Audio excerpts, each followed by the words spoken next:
नमस्कार दोस्तों, सभी जुड़ दो एक बार। आज अपनी लाइव क्लास चल रही है। आज का अपना टॉपिक रहेगा इकोनॉमिक्स का। इकोनॉमिक्स का कौन सा टॉपिक है? मांग। पहले टॉपिक हेड लगा देता हूँ मैं, मांग, जिसको अपन बोलते हैं डिमांड। डिमांड क्या है? नाम डिमांड। मांग क्या है? मांग का नियम, मांग की लोच, ये सारे इकोनॉमिक्स का एक टॉपिक है। उसके अपन डिस्कस करेंगे फुल एनालिसिस के साथ। एग्जाम के अंदर आता है मांग, सप्लाई क्या है, मार्केट क्या, इनकी आज अपन विस्तार से चर्चा करेंगे। तो सबसे पहले आता है मांग। तो सबसे पहले बेसिक भाषा के अंदर बता दूं मांग क्या है। मांग मतलब मांगी गई वस्तु या मांगी गई मात्रा क्या कहलाती है? मांग कहलाती है। लेकिन इकोनॉमिक्स की भाषा के अंदर मांग का अर्थ क्या है? जैसे उपभोक्ता, जन अपन एक उपभोग है, यानी किसी वस्तु का उपभोग करने वाला क्या कहलाता है? उपभोक्ता। यानी उपभोक्ता एक समय के अंदर, यानी निश्चित समय या अवधि के अंदर विभिन्न मूल्यों पर क्रय करने के इच्छुक तथा योग्य क्या कहलाती है? मांग। एक फिक्स टाइम होना चाहिए और वो उस वस्तु को खरीदने की इच्छा भी होनी चाहिए और योग्य भी होनी चाहिए। कैसे? यानी इसका, ये तो अपनी मेरी भाषा के अंदर बताया, लेकिन इसका अगर अपन परिभाषा लिखें, इसकी परिभाषा, मांग की परिभाषा क्या है? तो मैं बता रहा हूं मांग की परिभाषा आपको, लिखो इसको कि मांग क्या है कि समय की किसी अवधि विशेष के दौरान, समय की किसी अवधि विशेष के दौरान एक निर्दिष्ट मूल्य पर, यानी जो एक मूल्य दिया गया है, एक निर्दिष्ट मूल्य पर वस्तु की मांगी गई मात्रा क्या कहलाती है? मांग कहलाती है। तो इस परिभाषा का लिखो पहले, समय की किसी अवधि विशेष के दौरान। ये परिभाषा इंपॉर्टेंट है। इस परिभाषा के अंदर सारे मांग के जो तत्व हैं वो भी आ जाते हैं। कैसे? समय की किसी अवधि विशेष के दौरान, एक फिक्स अवधि विशेष के दौरान एक निर्दिष्ट मूल्य पर वस्तु की मांगी गई मात्रा मांग कहलाती है। क्या कहलाती है? मांग। ये हुई इस मांग की परिभाषा, लिख लिया आपने। अब इस मांग के 5 तत्व हैं। मांग के तत्व कितने हैं? 5। ये मांग इन 5 तत्वों पर निर्भर करती है। यानी इस तत्वों पर अभाव में, अगर इस 5 तत्वों में एक भी तत्व अगर नहीं है तो वो मांग नहीं कहलाएगी। 5 तत्व कौन सी होनी चाहिए? देखो, पहली तो होनी चाहिए इच्छा। क्या होनी चाहिए? इच्छा। किसी व्यक्ति को कोई वस्तु खरीदने की क्या होनी चाहिए? इच्छा। अगर इच्छा भी नहीं है तो वो मांग की श्रेणी में नहीं आ। कोई चीज अपन जबरदस्ती थोप दे किसी पर, वो मांग के अंदर नहीं आएगी। तो उस वस्तु को खरीदने की इच्छा होनी चाहिए। ये 5 तत्व इंपॉर्टेंट है और एग्जाम के अंदर इस 5 तत्वों पर अगर क्वेश्चन पूछ ले इनमें से कौन सा तत्व मांग से संबंधित नहीं है तो आ सकता है, इसको थोड़ा। फिर होनी दो नंबर है, इसके तत्व है साधन। साधन का मतलब यहाँ पर किससे है? कोष्टक में लिख देना, क्रय शक्ति। क्या होनी चाहिए? क्रय शक्ति होनी चाहिए। किसी वस्तु को खरीदने का अपन के अंदर पैसे भी होने चाहिए। ऐसे नहीं अपन कोई खरीदे अपने पास पैसे ही नहीं है, अपने पास साधन नहीं है, वहां पर इस मांग के अंदर इकोनॉमिक्स में कहा गया साधन। और अपन देसी भाषा के अंदर यानी पैसे होने चाहिए। अगर आप में पैसे है ही नहीं, अपने जेब के अंदर पैसे ही नहीं है, तो मांग की श्रेणी में अंदर नहीं आएगा। तीसरा तथ्य है इसका, क्रय करने की, साधनों को त्यागने की तत्परता होनी चाहिए। साधनों को त्यागने की तत्परता।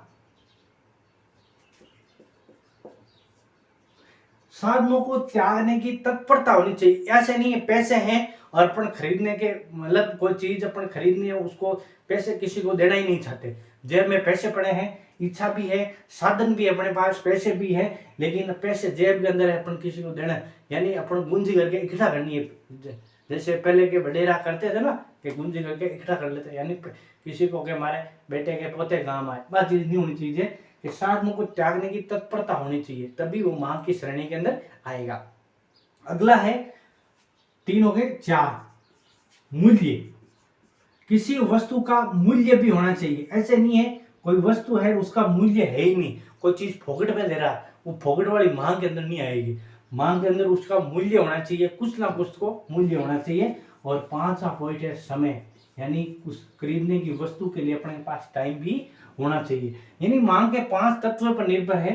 इच्छा होनी चाहिए, साधन यानी क्रय शक्ति भी होनी चाहिए, साधनों को त्यागने की तत्परता भी होनी चाहिए, और मूल्य भी होना चाहिए उस वस्तु का, और समय भी होना चाहिए। ये मांग के 5 तत्व हैं, 5 तत्व हैं।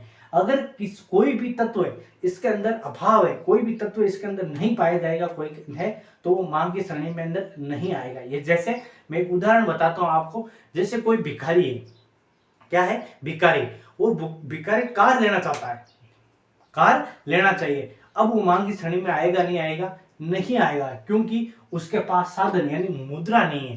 तो वो इच्छा है, उसकी इच्छा बहुत है, त्यागने की तत्परता भी है, उसके पास उस चीज यानी कार का मूल्य भी है, समय भी है, लेकिन क्या नहीं है, उसके पास साधन नहीं है, यानी पैसे नहीं है। तो बिना पैसों के काम होना नहीं है। ये दुनिया किस पर चलती है, पैसे पर चलती है। आजकल आपको पता है सब कुछ पैसे पर निर्भर है, ठीक है।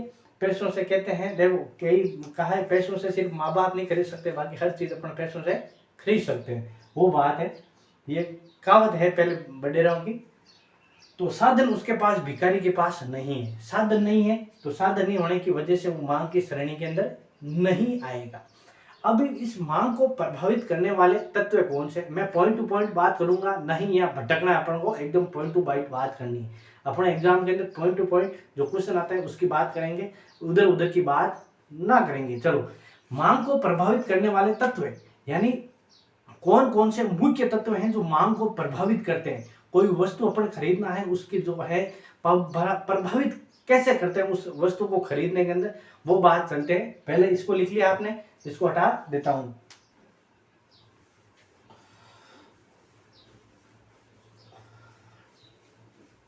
अब लिखो, मांग को प्रभावित करने वाले तत्व।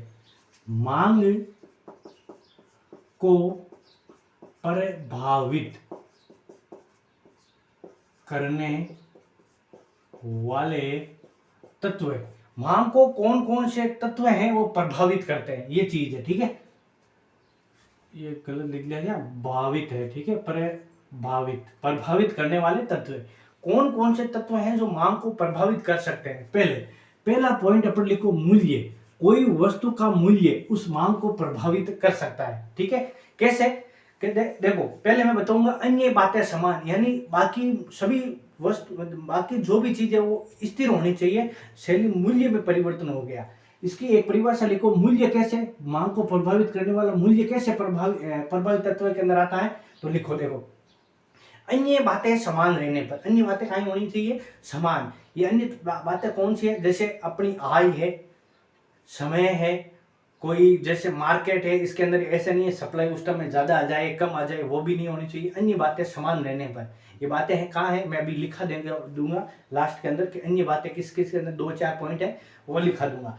पहले लिखो, मूल्य कैसे मांग को प्रभावित करता है। देखो, अन्य बातें समान रहने पर किसी वस्तु की मांग उसके मूल्य की क्या होती है, विपरीत होती है। कैसे होती है, देखो, मूल्य कैसे मांग को प्रभावित करती है। जैसे कोई अपन चीज खरीदना चाहते हैं, कोई चीज खरीदना चाहते हैं, तो वस्तु का मूल्य बढ़ गया, क्या है, वस्तु का मूल्य वृद्धि हुई, वस्तु के मूल्य में क्या होगी, वृद्धि, मूल्य में वृद्धि।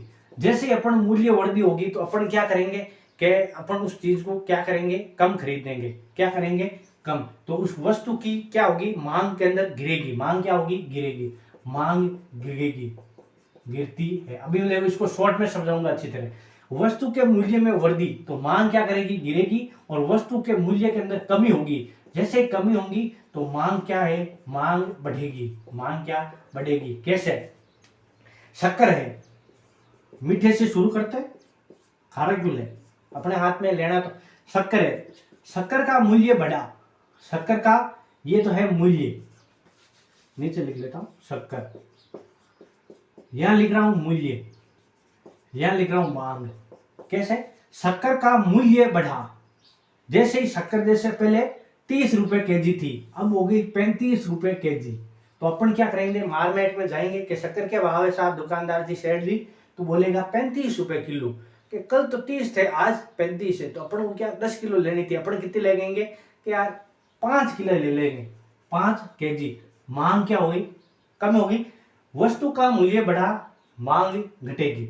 शक्कर वापस अपन मार्केट में गए दूसरे दिन, शक्कर हो गई लगभग 25 रुपए केजी। 25 अपन दुकान में शक्कर क्या भाव है, क्यों 25, क्यों कल 30 थी आज 25 है। अपन को लेनी कितनी थी 5 किलो, ले ली कितनी, जैसे मूल्य कम हुआ। अब 5 किलो अपन कहेंगे यार कल क्या पता क्या होगी, बढ़ गई तो अपन कहेंगे अब मुझे 10 किलो दे दे, तो मांग क्या हुई। जैसे वस्तु के मूल्य में वृद्धि मांग गिरती है, वस्तु के मूल्य में कमी मांग बढ़ेगी। ठीक है, जैसा वस्तु के विपरीत दिशा के अंदर होता है, ये ध्यान रखना। अन्य बातें, इसकी पहले परिभाषा लिख लो, मूल्य कैसे मांग पर अन्य बातें समान रहने पर किसी वस्तु की मांग मूल्य के विपरीत होती है। मूल्य बढ़ेगा मांग घटेगी, मूल्य कम होगा मांग बढ़ेगी। बस ये चीज याद रखना है। मांग को प्रभावित करने वाला पहला तत्व कौन सा है, मूल्य। अच्छी तरह समझ में आया नहीं आया, देखो नहीं आया तो कमेंट्स करो, अभी तो मैं बता देता हूं आपको फिर। वस्तु के मूल्य के अंदर विपरीत होता है, क्या होता है, मांग और मूल्य कैसा होता है, विपरीत। मांग जैसे अपन कोई चीज ले लो, जैसे अपन पेट्रोल है, पेट्रोल के आज गए कितनी है कि 110, अपन को भराना ना कितना 5 लीटर, अपन क्या करेंगे यार 5 लीटर भराना है तो कम भरा लेते, क्या पता कल कम हो जाए। ठीक है, तो अपन उसको कम भराएंगे, बस वही बात है। मूल्य बढ़ेगा, अपन क्या यार मूल्य बढ़े, क्या पता कल घट भी जाए, तो अपन उस मांग को कम खरीदे, उस वस्तु को कम खरीदे, यानी मांग हो गई गिरेगी। कोई वस्तु की कीमत कम हो गई, कीमत कम हो गई तो अपन क्या करेंगे ज्यादा खरीद लेंगे, कितने भी खरीदो, यूं नहीं है कि मांग 1 रुपये कम हुई और अपन 10 किला पत्ती खरीद ली, 20 किला कुंटल, नहीं, अपन क्या करेंगे उसको अपने लेवल से थोड़ा सा ज्यादा चले जाएंगे, तो क्या होगी मांग बढ़ेगी घटेगी। ये चीज है, मांग को प्रभावित करने वाला पहला तत्व कौन सा है, मूल्य। चलो दूसरा तत्व लिख रहे हैं, पहले इसको अगर आप लिखना चाहो तो लिख लो, परिभाषा मैंने ऐसे आपको बता दी है, साथ साथ में इसके अंदर टाइम वेस्ट नहीं करके मैं बोल रहा हूँ, वो परिभाषा लिख लो ताकि यहाँ पर लिखने से अपन का टाइम वेस्ट नहीं हो, कम टाइम के अंदर अपन को बेस्ट नोट्स मिल सके और बेस्ट क्वालिटी अपन को मिल सके। लिखो इसको, दूसरा तत्व लिखते हैं अपन, तो हटा देता हूं मैं इसको, चलो ये लो हटा दिया। मांग को प्रभावित करने वाला दूसरा तत्व कौन सा है, मांग को प्रभावित करने वाला दूसरा है संबंधित वस्तु का मूल्य। दूसरा लिखो आप, कैसे अभी मैं एक एक करके बताऊंगा आपको। संबंधित वस्तु का मूल्य, संबंधित वस्तु का मूल्य कैसे मांग को प्रभावित करने होता है। ये संबंधित वस्तु कितने तरह की होती है, 2 तरह की होती है। कितने तरह की होती है, 2 तरह की। पहली वस्तु लिखो आप पूरक वस्तु। पूरक वस्तु, पूरक वस्तु कैसे, पूरक वस्तु मतलब एक साथ प्रयोग की जाती है, एक साथ प्रयोग की जाती है। कैसे प्रयोग की जाती है, देखो एक साथ का मतलब है दोनों एक साथ प्रयोग करना। जैसे चाय और चीनी, अपन चाय बनाएंगे तो क्या उसके अंदर चीनी डालेंगे, बिना चीनी के चाय बन नहीं सकती। कोई बात लगे अफवाह दे, कोई डायबिटीज हो जाए कि मुझे तो साहब शुगर है मैं तो खाऊं नहीं, वह बात लगे अपवाद में आ जाएगा। अपवाद अपन को यहाँ नहीं रहा, अपन अभी सामान्य बात यानी सामान्य लोगों पर क्या इफेक्ट होता है वो बात करते हैं। ठीक है, अगर अपवाद में लिखूंगा आगे कौन कौन से अपवाद है, 4-5 अपवाद है वो भी लिख लेंगे। यहाँ देखो पूरक वस्तु मतलब जो एक साथ प्रयोग की जाती है, जैसे चाय और चीनी, जैसे कार और पेट्रोल। अगर कार ली है तो उसके अंदर पेट्रोल या डीजल डालना पड़ेगा, बिना कार और पेट्रोल या सीएनजी कोई कहते तो सीएनजी, तो सीएनजी मिक्स कर लो, कार और सीएनजी कर लो, कार पेट्रोल कर लो या कार डीजल कर लो। पेन और सही, ये मेरे पास पेन है, इसके अंदर मैं इसको कब प्रयोग करूंगा, इसके साथ में सही होगी तभी मैं इसको प्रयोग या लिख सकता हूँ, वरना इसको लिख नहीं सकता। ठीक है, तो देखो पूरक वस्तु, संबंधित वस्तु का मूल्य यानी पूरक वस्तु जो एक साथ लिख लेना, जो एक साथ प्रयोग की जाती है, एक साथ प्रयोग की जाती है। 2 तरह की वस्तु होती है संबंधित, पहली है मैंने लिखी है पूरक वस्तु जो एक साथ, जैसे चाय व चीनी। चाय और चीनी कैसे, और लिख लो पहले उदाहरण, चाय चीनी, कार पेट्रोल लिख लो, कार पेट्रोल, पेट्रोल, चाय चीनी कार पेट्रोल। और भी उदाहरण लिख के चाहो तो पेन शाही लिख लो, पेन शाही। जो एक साथ प्रयोग करने अपन को लगे ये एक साथ प्रयोग की जाती है, इसके बिना इसका प्रयोग नहीं हो सकता, इसके बिना इसका, वो कैसी वस्तु है, पूरक वस्तु है। कैसी वस्तु है, पूरक। अब ये पूरक वस्तु कैसे मांग को प्रभावित करती है, जैसे कार के मूल्य के अंदर क्या होगी, कमी होगी। जैसे कार कार ये अपन लिख रहा हूं मूल्य, ये हो गई मांग। कार के मूल्य के अंदर अगर कमी होगी, यानी मैं देखो इसका टी का मतलब है कमी, कार के मूल्य के अंदर अगर कमी होगी, पेट्रोल की मांग क्या हो जाएगी, बढ़ जाएगी। कार के मूल्य के अंदर कमी तो पेट्रोल की मांग क्या हो जाएगी, बढ़ जाएगी। और कार के मूल्य के अंदर अगर बढ़ दी तो पेट्रोल क्या हो जाएगी, कमी। लोग कार कम चलाएंगे। जैसे कार है, कोई कार को चाय चीनी ले लो, चाय इसके अंदर और लिख लो, दूसरा उदाहरण ले लो, ये समझ में नहीं आए तो देखो चाय और चीनी, चाय मूल्य और मांग, मूल्य और मांग। जैसे चाय अगर आपको क्या लगेगी कि चाय के मूल्य के अंदर कमी, चाय के मूल्य के अंदर क्या हो गई, कमी होगी, तो लोग क्या करेंगे, चाय थोड़ा सा यूं नहीं, अब क्या है भाई, चाय जैसे कमी होंगी तो लोग क्या करेंगे, शक्कर के मांग के अंदर क्या हो जाएगी, वृद्धि हो जाएगी। ठीक है, उल्टा हो जाएगा, यानी विपरीत असर पड़ता है, विपरीत असर। चाय के मूल्य के अंदर अगर वृद्धि हो जाती है तो मांग कैसी होगी, चीनी की मांग हो जाएगी कम, यानी विपरीत प्रभाव, विपरीत प्रभाव। बस अगर पूरक वस्तु है, मतलब कार के मूल्य के अंदर कमी तो पेट्रोल की क्या हो जाएगी, मांग बढ़ जाएगी। चाय के मूल्य के अंदर कमी यानी चीनी की मांग क्या हो जाएगी, वृद्धि। यानी उल्टा प्रभाव होता है पूरक वस्तु के अंदर, ये विपरीत प्रभाव को समझ लेना। एक साथ प्रयोग की जाती है, एक के साथ दूसरा प्रयोग करेंगे, एक की अगर वृद्धि होगी तो दूसरे की ऑटोमेटिक क्या होगी, कमी हो जाएगी, और दूसरा अगर कम होगा तो पहला दूसरा ऑटोमेटिक क्या हो जाएगा, वृद्धि हो जाएगी। ये चीज अपन को नोट करनी है।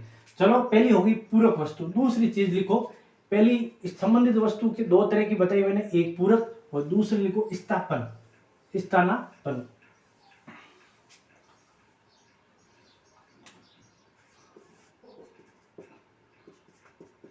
स्थानायन मतलब प्रतिस्पर्धी, स्थानापन्न मतलब या तो स्थानापन्न कह सकते हैं, स्थानापन्न वस्तु या प्रतिस्पर्धी वस्तु। यानी प्रतिस्पर्धी मतलब एक दूसरे के स्थान पर प्रयोग की, प्रतिस्पर्धी या स्थान मतलब एक दूसरे के स्थान पर प्रयोग। यानी यहां लिख लो, एक दूसरे के स्थान पर प्रयोग करते हैं, एक दूसरे के स्थान पर प्रयोग। यानी अगर कोई चीज महंगी है तो अपन इसको छोड़ के दूसरी के अंदर चली जाएंगे। कैसे, पहला उदाहरण लिख लो, बेस्ट उदाहरण चाय और कॉफी का, चाय और कॉफी का पहला उदाहरण। अगर अपन चाय की मूल्य बढ़ जाता है तो अपन क्या कहेंगे, अपन को कॉफी सस्ती लगने जाएगी। कॉफी जैसे चाय के मूल्य के अंदर अगर बढ़ जाता है तो अपन को, जैसे पहले देखो इस शॉर्टकट में बता रहा हूं, पहले इसके 50 रुपए थे, इसके 50 रुपए थे।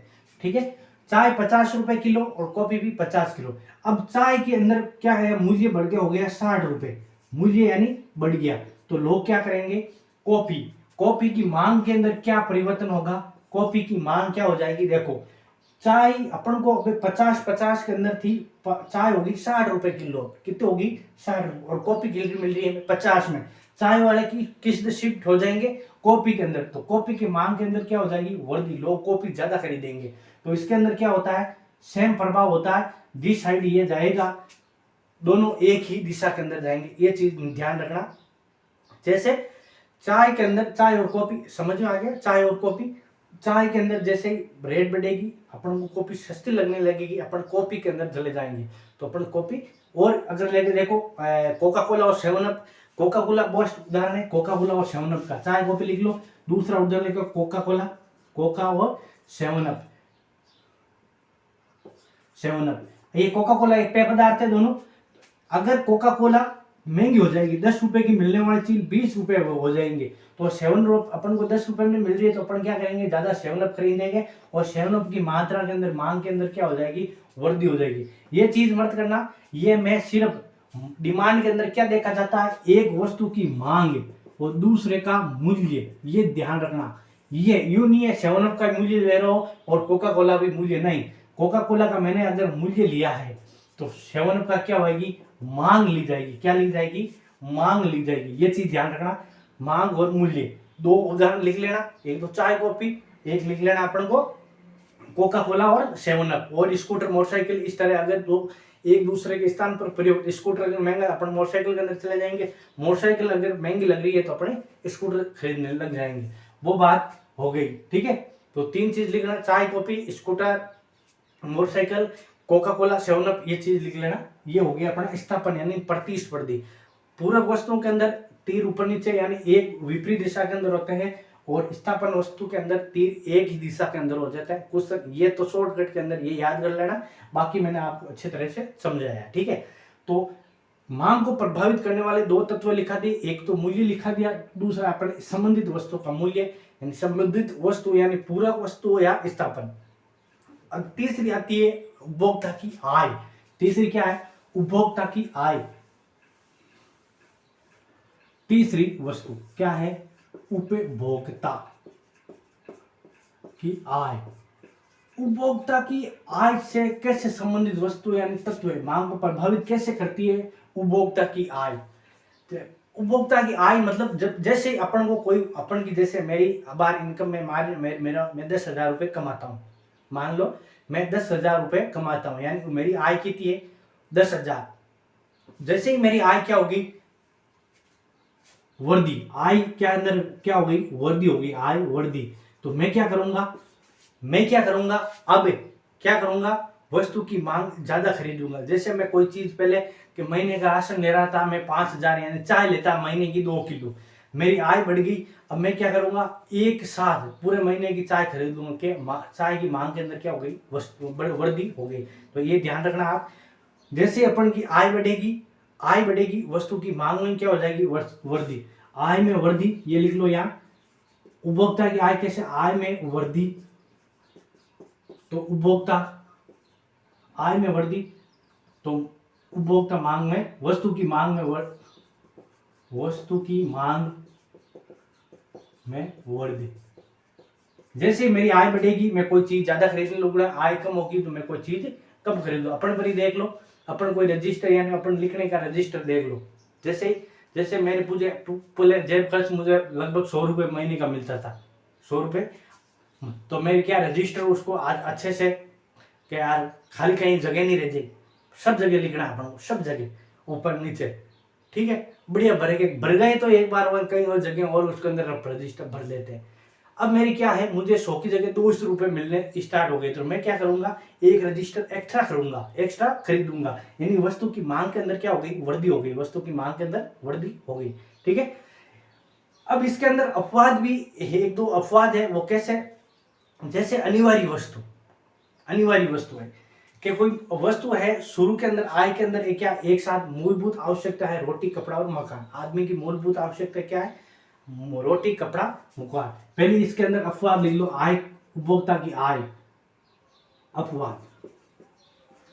अपवाद क्या है? अनिवार्य वस्तु। पहले लिख लो कौन सी? अनिवार्य वस्तु यानी उसके बिना मेरा काम नहीं हो सकता लाइफ के अंदर, उसके बिना मेरा काम नहीं हो सकता। जैसे रोटी कपड़ा और मकान।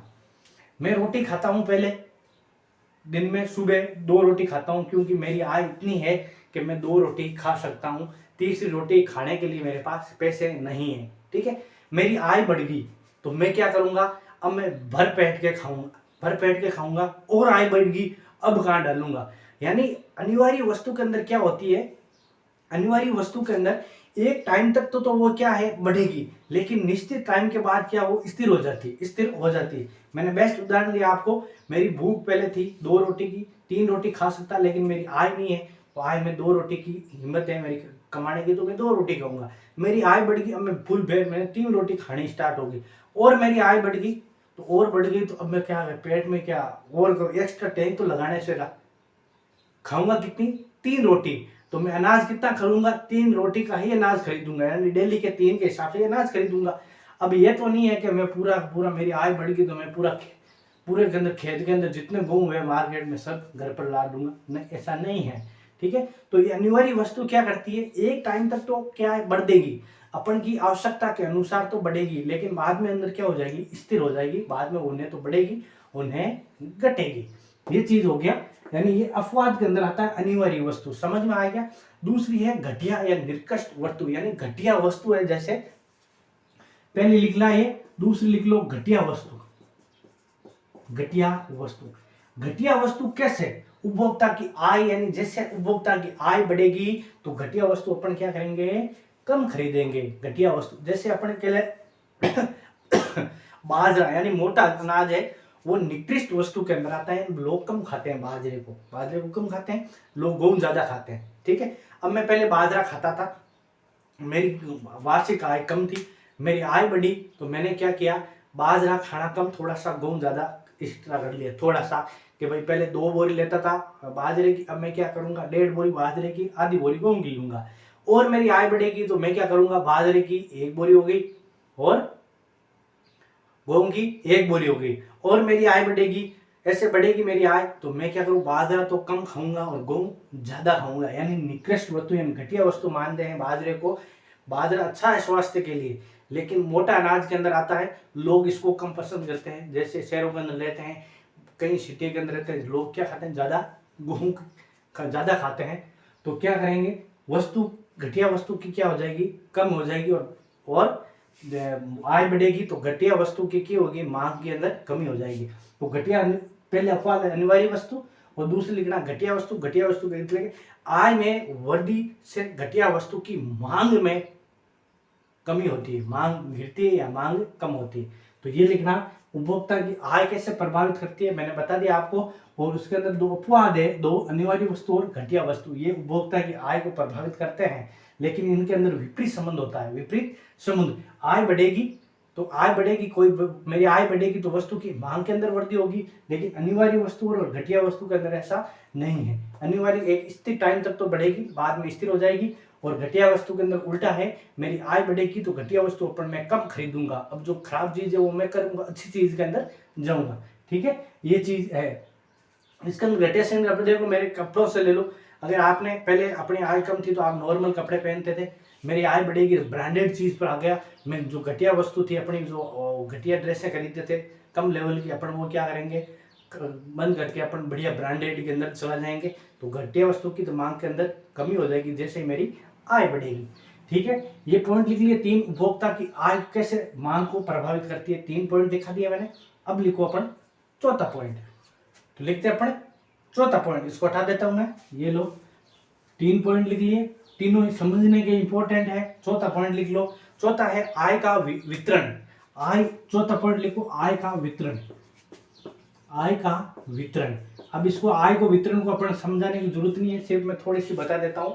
यानी कोई क्षेत्र है, जैसे उसके अंदर आय अधिकतर लोगों के पास समान रूप से है, वितरित है, यानी जैसे मैं जहाँ रह रहा हूँ वहां पर अगर आय लगभग वितरित है, सबके पास, लोगों के पास आय है, तो वो क्या करेंगे, उस एरिया की मांग क्या होगी, अधिक हो जाएगी, मांग अधिक हो जाएगी। यानी आय जैसे मेरी उस क्षेत्र के अंदर आय वितरण अगर बराबर है, समान रूप से है, तो मांग क्या होगी, बढ़ेगी। सिंपल हो गया, ये अच्छे से समझना, इसका कोई जगह समझने की पॉइंट नहीं है। आय अगर वितरण समान है तो मांग बढ़ेगी, असमान है तो मांग क्या होगी, कमी हो जाएगी। अगला है जनसंख्या।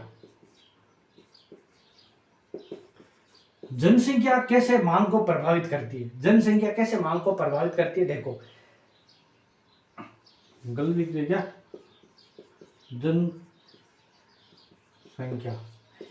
जनसंख्या मांग को, यानी जनसंख्या अगर अधिक है तो मांग क्या होगी, अधिक होगी, जनसंख्या कम है तो मांग भी कम हो जाएगी। भारत की जनसंख्या अधिक है तो भारत को अधिक गौ है, खाने की चीजें ज्यादा उत्पादन करनी पड़ेगी तो मांग बढ़ेगी। जनसंख्या अगर भारत की कम होती तो कम उत्पादन करता, इसके अंदर कोई टेंशन लेने समझाने की कोई जरूरत नहीं है। जनसंख्या अधिक तो मांग अधिक, जनसंख्या कम तो मांग भी कम। ठीक है, जैसे जनसंख्या अधिक मांग भी अधिक, जनसंख्या कम मांग भी कम, बस ये वर्ड है, यानी दोनों एक ही दिशा के अंदर तीन रहेंगे। अगर अगला है छठा ऑप्शन, छठा मांग को प्रभावित करने वाला तत्व है उपभोक्ता की रुचि यानी फैशन। उपभोक्ता की रुचि कैसी है, अगर इसको अपन मैं फैशन नाम देता हूं तो भी अच्छी है। कोई चीज फैशन के अंदर है, फैशन के अंदर है तो अपन क्या करेंगे, उस चीज को ज्यादा खरीदेंगे, फैशन से बाहर हो गई अपन चीज खरीदना बंद हो जाएंगे। ठीक है, फैशन के अंदर जब अलग अलग फैशन है, कोई भी चीज उठा के आप फैशन की देख लो, अभी वर्तमान में कैसी फैशन चल रही है, ये फैशन चलेगी तब तक उसके अंदर लोग ज्यादा करेंगे, एक दो देखेंगे। जैसे क्रिकेटर है, वो जैसे बाल कराते हैं उस समय लोग सारे ऐसे ऐसे ऐसे करते जाएंगे, जैसे वो फैशन दूसरे वो क्रिकेटर फैशन चेंज कर लेता है मालूम की, लोग वो चीज कम करते जाएंगे, यानी इसके अंदर विपरीत प्रभाव होता है। अगला सातवां पॉइंट है मौसम। मौसम, मौसम के अंदर देखो कैसे मांग प्रभावित करती है मौसम की दशाएं। अगर सर्दी है तो हम ऊनी कपड़े ज़्यादा खरीदेंगे, गर्मी है तो अपन अलग गर्मी को कपड़े खरीदेंगे। ये अपने मौसम के अनुसार मांग को प्रभावित करता है। तो ठीक है, ये मैंने 6-7 पॉइंट लिखा दिए मांग को प्रभावित करने वाले तत्व। जो इंपॉर्टेंट फैक्ट थे वो मैंने लिखा दिया। ऐसे कोई कई तत्व बना सकते हो, लेकिन इंपॉर्टेंट थे 7, वो मैंने इसको आपको लिखा दिए। नेक्स्ट क्लास के अंदर अपन बात करेंगे मांग का नियम। मांग का नियम कैसे, यानी कोई वस्तु अपन इस डायग्राम बना के कैसे मांग का नियम बाएं से दाएं और होता है, और कैसे मांग यानी वस्तु की मात्रा को प्रभावित करता है, ये बात करेंगे अपन नेक्स्ट क्लास के अंदर। जिसके अंदर आप मैंने सिर्फ मांग को प्रभावित करने वाले तत्व बताए हैं और मांग क्या है इसके बारे में। नेक्स्ट क्लास के अंदर लॉ ऑफ डिमांड, मांग का नियम की बात करेंगे। मांग के नियम, अगर ये चीज आपको तत्व समझ में आ गए तो बाकी सब इजी है। कहीं आपको ये क्लास समझ ही आएगी, मतलब ये समझ लो आप पूरी मांग समझ सकते हो, और इजी तरह से समझूंगा आप कहीं ऐसे शॉर्ट के अंदर, और बढ़िया आपको समझाने वाला कहीं देसी भाषा के अंदर बता रहा हूँ मैं। तो अब ये बात थी अपनी आज की क्लास। आपको कैसी लगी क्लास कमेंट्स करिए। आपने अच्छे अच्छे कमेंट्स किए, उसके हिसाब से मैंने कोई प्रॉब्लम हो तो देख के अगले नेक्स्ट वीडियो के अंदर आपको और अच्छे अच्छे इसके अंदर कोई हो क्वेश्चन तो मैं उसका सॉल्यूशन करा दूंगा। तो मिलेंगे अब नेक्स्ट क्लास के अंदर। इस वीडियो को ज़्यादा से ज़्यादा शेयर करना जरूर रखना, ताकि और अधिक लोगों को इसको मिल सके, लोगों को अधिक से अधिक इसका फायदा हो सके। तो मिलेंगे नेक्स्ट क्लास के अंदर, तब तक के लिए आप सभी को जय श्री कृष्ण।